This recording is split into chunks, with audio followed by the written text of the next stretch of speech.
கோப்பியம், உண்மையும் பின்னணியும்.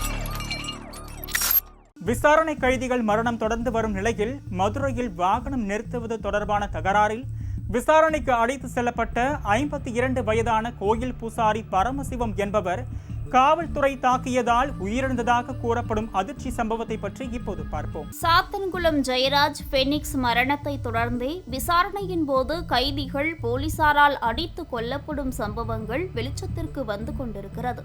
அப்படி பல பேர் விசாரணை என்ற பெயரில் சிறையில் தங்கள் உயிரை இழந்திருக்கும் வேளையில் மதுரை மேல அனுப்பானடியை சேர்ந்த 55 வயதான பூசாரி பரமசிவம் என்பவரை போலீசார் விசாரணைக்கு அழைத்து சென்றதை தொடர்ந்து அவர் உயிரிழந்திருக்கும் சம்பவம் பெரும் அதிர்ச்சியை ஏற்படுத்தியுள்ளது. கடந்த ஜூலை 17 அன்று பூசாரி பரமசிவத்திற்கும் அண்டை வீட்டில் வசிக்கும் முத்தையா மாலதி தம்பதியினருக்கும் இடையே வாகனம் நிறுத்துவது தொடர்பாக தகராறு ஏற்பட்டுள்ளது. பின்னர் இந்த சம்பவம் தொடர்பாக ஜூலை 23 அன்று சிந்தாமணி காவல் நிலையத்தில் இரு தரப்பினர் மீதும் வழக்கு பதிவு செய்து காவல் நிலைய பிணையில் விடுவிக்கப்பட்டுள்ளனர்.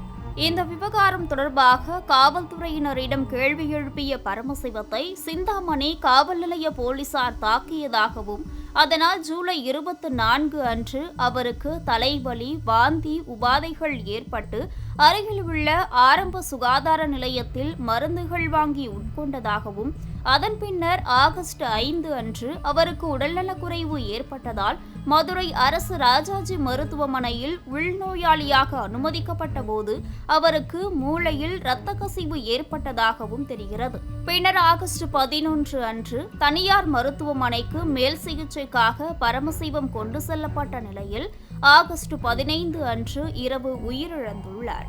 இதற்கிடையில் கடந்த ஆகஸ்ட் 5 அன்று மதுரை அரசு ராஜாஜி மருத்துவமனையில் சிகிச்சைக்காக அனுமதிக்கப்பட்ட போது வீட்டில் தானாக கீழே விழுந்ததில் காயமடைந்ததாக பரமசிவம் தெரிவித்துள்ளதாகவும் ஆனால் போலீசார் மிரட்டியதாலேயே காயம் ஏற்பட்டதற்கான காரணத்தை அவர் மாற்றி சொன்னதாகவும் பரமசிவத்தின் உயிரிழப்புக்கு காவல்துறையினர் தாக்கியதே காரணம் எனவும் அவரது குடும்பத்தினர் தெரிவித்தனர்.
இது தொடர்பாக உயர்நீதிமன்ற மதுரை கிளையில் மனு தாக்கல் செய்த குடும்பத்தினர் உரிய விசாரணை நடத்துமாறும் பரமசிவத்தை தாக்கிய சிந்தாமணி காவல் நிலைய ஆய்வாளர் பாஸ்கரன், சார்பு ஆய்வாளர் ஜெயக்குமார், காவலர் ஆனந்த், காவலர் அப்துல் முகமது உள்ளிட்டோர் மீது நடவடிக்கை எடுக்க உத்தரவிட வலியுறுத்தியும் கோரியிருந்தனர்.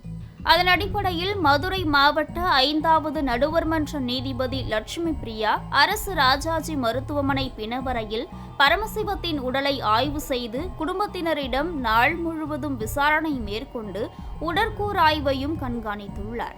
இந்நிலையில் மாவட்ட நீதிபதி விசாரணை செய்து கொண்டிருக்கும் போதே பூசாரி உயிரிழப்பு தொடர்பாக மாநகர காவல்துறை மறுப்பு அறிக்கை ஒன்றை வெளியிட்டது. அதில் மதுரை மாநகர காவல்துறையின் வலைதளத்தில் பரமசிவம் தரையில் விழுந்து உயிரிழந்ததாக அவசரமாக அறிக்கை வெளியிடப்பட்டது. இதனால் நீதிபதியின் விசாரணை நடக்கும்போது இப்படி பொய்யான ஒரு அறிக்கையை காவல்துறை வெளியிட்டது ஏன்? எனவே சம்பந்தப்பட்ட அனைத்து காவல் அதிகாரிகள் மீதும் வழக்கு பதிவு செய்து உரிய நடவடிக்கை எடுக்கும் வரை உடலை வாங்க மாட்டோம் என கூறி பரமசிவம் மனைவி ஐயம்மாள், மகன் பிரபு ஆகியோர் மறுத்தனர். இந்நிலையில் தன்னுடைய விசாரணையின் அடிப்படையிலேயே அடுத்த கட்ட நடவடிக்கைகள் இருக்கும் என நீதிபதி அவர்களிடம் தெரிவித்ததை தொடர்ந்து உடலை பெற குடும்பத்தினர் சம்மதம் தெரிவித்தனர். போய் ஸ்டேஷன் வாசல்ல தான் நிக்கிறோம். போய் நின்று உள்ள கூட போல, அப்படியே 2 கையை எடுத்துக்கிட்டேன். இங்கே 4 பேர் இப்படியே மண்டலே அடிச்சு இப்படியே குத்தி கீழே தள்ளி அங்கனே மயக்கம் போட்டாரு. என் புருஷன் அடிச்சது போலீஸ் தான், போலீஸ் அடிச்சது, வேற யாருமே இல்லை. நான் கண்ணார பார்த்தேன், நான் யாருமே இல்லை. ஒருத்தர் பேர் பாஸ்கர், இன்ஸ்பெக்டர் பேரு பாஸ்கர், இன்னொருத்தர் பேர் வந்து அடிச்சவர் பேர் வந்து ஜெயக்குமார் போல அவரு. அடுத்து இன்னொருத்தர் பேரு ஆனந்த், இன்னொருத்தர் பேர் கந்தசாமி, இன்னொருத்தர் பேர் கண்ணு.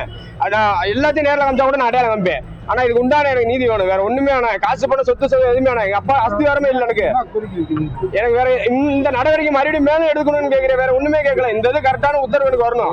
இது வரைக்கும் மேலும் போலீஸ் தரப்பு எங்க அப்பா கடைசி சந்திப்பு எங்க அப்பா இருக்கணும், மரணமே எங்க அப்பா இருக்கணும். மதுரைக்குள்ள நடந்த சம்பவம், மதுரை சம்பவமே எங்க அப்பா இருக்கணும். இதுக்கு அடுத்து வேற எதுவுமே நடக்க கூடாது. ஒரே ஒரு கோரிக்கை, இந்த சம்பவத்துக்கு போலீஸ்காரன் தான் முழுக்க காரணம். அவரை விசாரணைங்கிற பேர்ல 2 தாய்மார்களுக்கு இடையில பிரச்சனை. இதுக்கு காவல்துறை யாருடைய தூண்டுதல்னு தெரியல, இவ்வளோ அக்கறை காட்டி அவரை காவல் நிலையத்தை கூட்டி போய் மிருகத்தனமா அடிச்சதுல அவர் காவல் நிலையத்துக்கு உள்ளேயே கீழே விழுந்திருக்கிறாரு. விழுந்ததுல அவருக்கு தலையில பலமா அடிபட்டிருக்கு.